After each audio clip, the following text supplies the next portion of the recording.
So tonight's talk is about the question of the week. The question of the week is, why do you practice? And I have told you guys umpteen times about why I practice and what I get out of it. So I'll keep doing that a little bit. But I also want to hear from you guys. So why do you practice? And if you're out there in the internet, then tell us also. You can just put it in the comments and Miss Macy will tell me about it.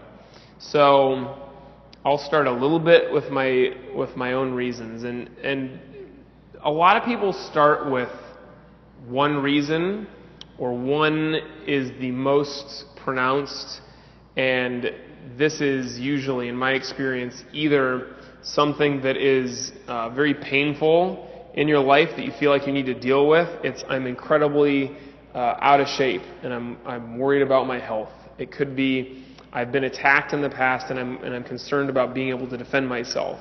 It could be my mind is just absolutely going crazy and I cannot focus on anything to save my life, so I really want to meditate. It could be my doctor has told me if you don't practice Tai Chi right now, you've got 1 year to live because your stress is going to kill you. And it could be lots of different things like that, but it all kind of is a very convincing thing to have real pain in your life, something that causes you to recognize I've got to do something now, or I'm in a really bad situation.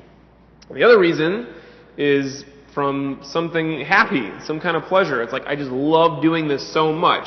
It could be just that you think that practice is a ton of fun. It could be that you love the way that it makes you feel. It could be like Sifu Brown talks about Michael Jordan doesn't love basketball and Tiger Woods doesn't love golf and Baryshnikov doesn't love ballet. They love the state of consciousness that it puts them in. So, Michael Jordan plays, he's not playing the same game that we play when we play basketball. Besides the physical skill, the mental state is something akin to Mushin, which is what we're trying to get in when we practice martial arts. So a lot of people just love that mental state that they get in when they practice. And this is like the only thing that they've done that puts them there. I'm one of those people. Nothing really else in my life has caused me to be so single-pointedly focused and able to live in the moment as martial arts. And for me, it was much more about the positive side of practice. It was how happy it makes me, and that state of consciousness that I get into when I practice, and it is related to what I feel when I teach, because this art is incredibly complex, and when I look out on the class, I see some people are really great and like just absolutely nailing the drill that we're doing, and other people are not so much, and other people are so awful that I have to squint to see, are they even doing the same thing that the rest of people in class are doing? And that is a fun challenge for me, to see where everybody is and to be able to teach from there, because some people really need more of a challenge, and some people need to step way back, and to be able to fit all that into one class it really does cause me to be in a similar state of consciousness as when somebody's trying to throw punches and kicks at me, and if I don't stay focused right now, disaster is going to befall my face. And it's the same thing that happens in class. If I don't really pay attention in class, it can be disastrous. If you've ever seen a little kid's class, the junior wushu, it is very easy for that class to turn into disaster. And luckily for all of us, I've been doing it for years and years, but when I first started, most of the classes in junior wushu were a disaster. And some of the classes in the older kids and the adult classes in Tai Chi and meditation. Sometimes meditation is still a disaster. But it's fun for me to recognize like what needs to happen right now, and that the state of consciousness that puts me in is pretty unique.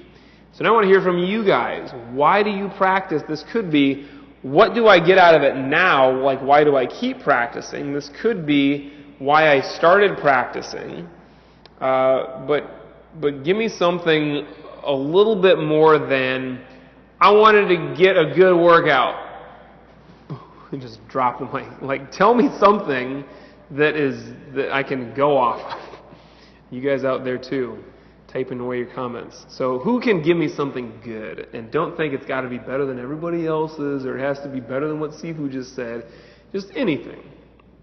I know you got something. Come on, man. I don't know if we can post it on the live video. Just do your best. Just tell us. What is it? Well, I've been off the mats for about a week and a half now because I had oral surgery. And yeah, those of you who came in over the last couple, was just 1 week or 2 weeks? Just 1 week. Yeah, the last week, and you saw Catherine's face, and you're like, did Sifu punch her in the face? No. No, she had oral surgery, and she almost looks normal now. Almost, Go ahead, man. Almost. But I came on and did Kihon this evening, and just as soon as I threw that first punch, I'm like, oh my God, this is why I practice. I just was filled with joy, and it's just like so joyous just to be here and just.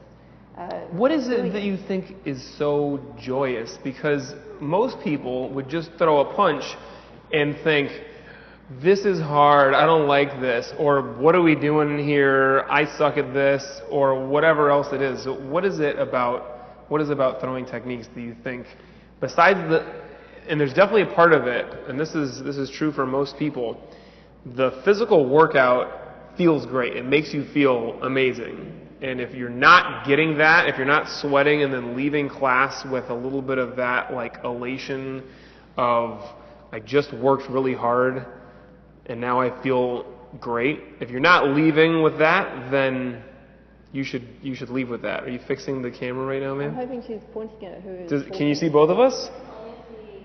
Great. So now you tell us. Why is it that punching is so fun? Well, I think the part of it for me that's so fun is the part where I get to do my best every single punch. And it's just like, it doesn't matter how many times I do it, I can still do my best in every single moment. And that's fun. That's fun. That is fun. Yeah. All right, thank you, ma'am. Yeah, yes, sir. So, you thought you were going to hug me? Not on a meditation talk. Okay, great. So,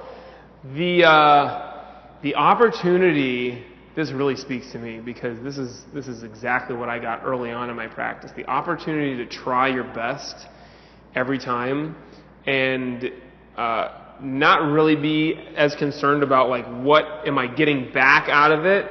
Is this punch good or bad? But am I pouring myself into it or not? This is something that most people don't. Our lives are filled with the opportunity to do our best and to try really hard and pour ourselves into it, but we don't. And part of it is because we just don't love what we're doing enough. Part of it is just because we're lazy. And there are lots of other reasons why we don't. But martial arts is unique in my experience in that it is one of the very few things that draws that effort out of you because it is so fun and engaging and causes you to be so in the moment that, like, when you go to the gym or you go run, it just has this sense of like, I am just like slaving away at this thankless activity that is boring and repetitive, and it's not fun at all. And when you do martial arts, it's almost impossible to have that feeling because it is so intricate, there's so much happening, it is so engaging and so fun that it really draws this effort out of you. And it will also challenge us to the point where either physically or mentally or emotionally or all of it, that we have given our best and we run up against a wall and then we feel like I can't do any more, and then we decide, to hell with that, I'm going to do it anyways. I'm going to get even more than I was sure that I had. And that is totally foreign to most people. To run up against the wall and instead of just bouncing back and giving up, say, no, I'm just going to bust through that wall and find out what's on the other side. Absolutely. I see you doing that in class all the time, man. And I could see it on your face tonight. Even if we were just throwing like one, I think it was the sidekick that I saw you throwing. You were completely there in the moment and putting everything that you had into it, mentally and physically. It's what it takes. Who else has got something? What do you got? Jane Joy says life goes better when I practice, and I just love it, the mental and the physical aspect. Absolutely. Life does go better. I'll go somewhere with this. If you have had the experience of practicing for a significant amount of time with regularity and then you can't practice, so like what Catherine's talking about for just a week being off the mats after oral surgery, or if I go on vacation for 3 days, I start going crazy. And part of this, I'm just going to try to figure it out right now. Like, why does life go better when you're in here practicing?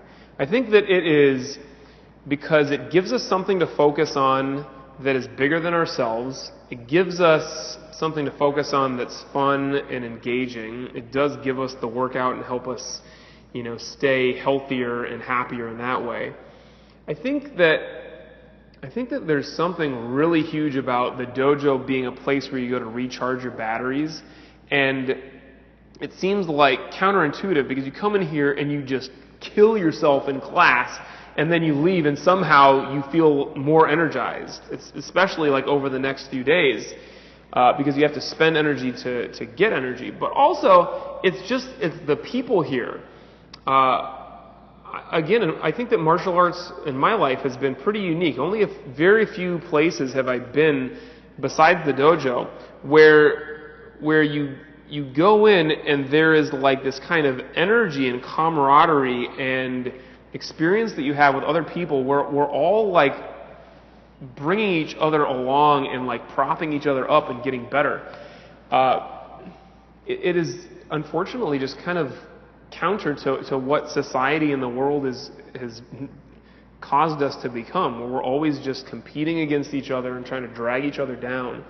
And the dojo is such a weird paradox in that way. We'll literally put on gloves and sparring gear and we'll punch each other in an effort to help make each other better and make your partner a better person. And this is totally bizarre for anybody who has not practiced martial arts before to think of it in that way, but this is absolutely the way that it is. So when you come in here and you spend a little bit of time in this environment, it kind of makes everything else, when you leave, it makes everything else go better, for sure. What else? Yes, ma'am. You want to come up here or you want to stay there? Let's go. You're going to get her on the camera. And I'm going to stand awkwardly close to you so that my mic picks you up. So one of the reasons why I like to practice martial arts is to kind of escape the normal routine. Mm-hmm. It allows me to come in and be more about me and my focus and my goals in the dojo versus all the things that I'm responsible for in my daily life and with family and my son and with all my work. So it allows me to escape and focus in. Yeah, so this is a pretty common thing where it feels like the dojo is like your oasis, and once you come here it's like you can finally breathe, and sometimes you take a deep breath and you go, ooh, there's a lot of people in here tonight, I can kind of smell it, but it still feels right. It's like a breath of fresh air to be in here. Absolutely. Do you feel like you come here, you bow on the mats, you kind of let that stuff go for that chunk of time that you're in class, you don't end up thinking about that stuff very much or at all? Yeah, it allows me to clear my head and focus more, like I said, about me and what my goals are in the dojo and not about all the things that I have to do and what's going on outside and all the jobs and chores and this and that and running around that I do every day. Good. Makes sense to me. Thank you, man. Yeah. So we talk about the dojo, but really your practice is being like an oasis or a sanctuary where this is the time that nothing else can mess with. When you're here, you are only focused on this thing. And this is one of the best things that our practice teaches us. I talk about it all the time in Tai Chi, but definitely in meditation and also for sure in our adult martial arts, the Kung Fu class, you can only focus on one thing at a time. And it might be just this punch, it might be the punch that's coming at you, it might be this posture, it might be just this breath. And if your mind wanders, you are just literally not doing the drill that we're doing, but also you might get some instant feedback. You're sparring and your mind wanders and you get hit, or you accidentally hit your partner harder than you wanted to, or you just duff that strike on the shield, or you like scrape your knuckles across and you go, oh, I was not paying attention, and I know that right now it's very obvious that I wasn't. So that instant feedback really helps us to stay in the moment. And it's really something that most of us choose. We want to come into the dojo and we choose to be totally focused and present, or we choose to do that to the best of our ability. But also, you find that even if you don't come in with that intention, that the nature of our practice causes us to do that. And the more you're able to do it in here, the more you're able to do it out there in the rest of life. And so I love, practicing outside the dojo. Is literally my definition of a martial artist, is somebody who practices what we do outside of class. And it doesn't mean that I have to actually like do form. It doesn't mean that I have to go get into a fight with somebody.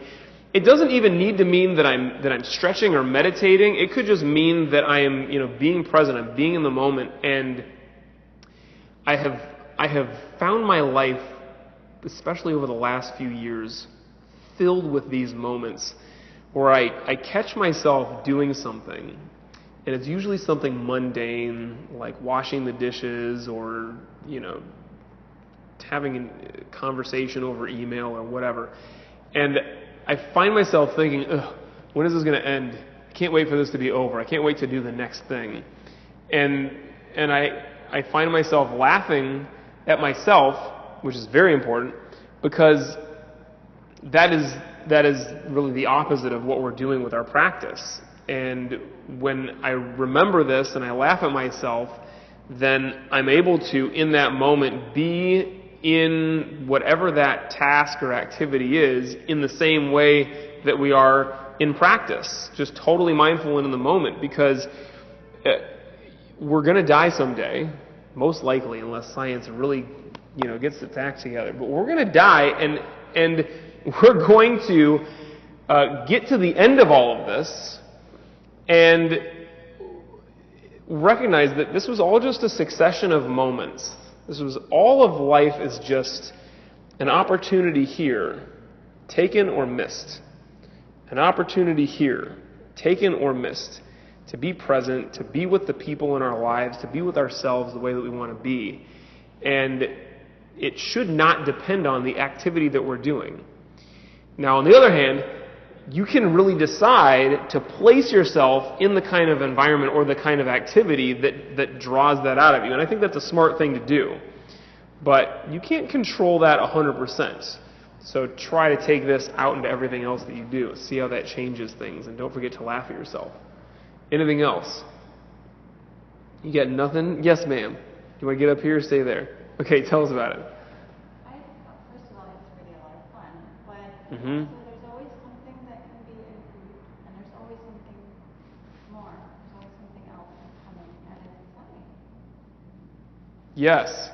So you started in Tai Chi, and you really get kind of attached in the beginning to this idea of like, I'm literally, every time I come to class, I get to learn the next posture. It's going to make me feel like I'm making lots of progress. And then at some point you realize I'm not going to get a new posture every single time I come. Sometimes I'm just going to work on what I have, but you can recognize if you're good, that is just as fun, and I'm making just as much progress when I'm not necessarily learning more, but I'm getting better at what I have. Sifu Brown used to tell us all the time, like, don't judge success by how far you are in the form, by how much you know. It's how well do you know what you know? How good are you at right now what you're doing? And there are so many different ways, if you get creative, to look at the possibilities of getting better and improving in your practice. And I love to talk about the greatest martial artist of all time. I gave last week's talk about Chojun Miyagi, who practiced at a super high level at an older age, and then there are other martial artists throughout the years who practiced at an even higher level at an even higher age, and they're practicing in their 60s and 70s and 80s, and they are in their absolute primes. And it's not because they only see the physical progress. So it is certainly true that you can continue to get better physically for most of your life. And it is also certainly true that you're going to slow down in some ways, maybe in all ways. You're going to get less flexible. You're going to get, a little bit weaker. And there is no real escaping that. But there is always an area to improve upon, whether it's your ability to stay focused in the moment, whether it's the details and your understanding of the technique, whether it's your ability to be a better partner with people. And this, I think, is one of the best ways to make sure that you're always improving, is to remember that this is not about me. This is about my partners. This is even about the people in my life. This is about how can I become the best version of myself for everybody else, either who I'm practicing with in the dojo or who, I find outside the doors when I leave.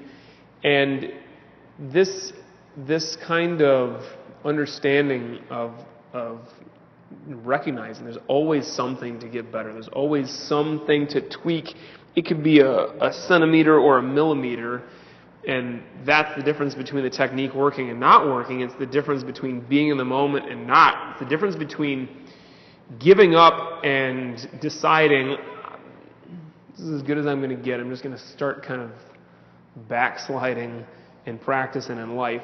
It's the difference between doing that and deciding, no, I'm going to continue to get better in whatever tiny way that I can. And to find that motivation here in practice and be able to take that out into everything else that you do is super important. When we meditate, it's no different. So that's what we're going to do now. This is my segue. When you meditate, you might find that, like me, like the older I get, the harder it is to sit still for as long, the harder it is to just be like physically comfortable in meditation, but I still have that ability to get my mind in the state that I want it to be and to continue growing in that way, because you can think of meditation as like a race between the aches and pains and itches of the body and the mind's ability to shut down the senses and go completely within with your awareness. And that's something that you can improve upon until the day that you die. So when you meditate, keep thinking about like going into it with this kind of intention. Right now, I'm going to be the most focused that I have been ever in my life. It might not be the prettiest meditation. It might not be the most pain-free, but my intention right now is to just be even more laser focused and to be able to clear my mind more than I ever have been in the past. So let's work on that. Sit comfortably.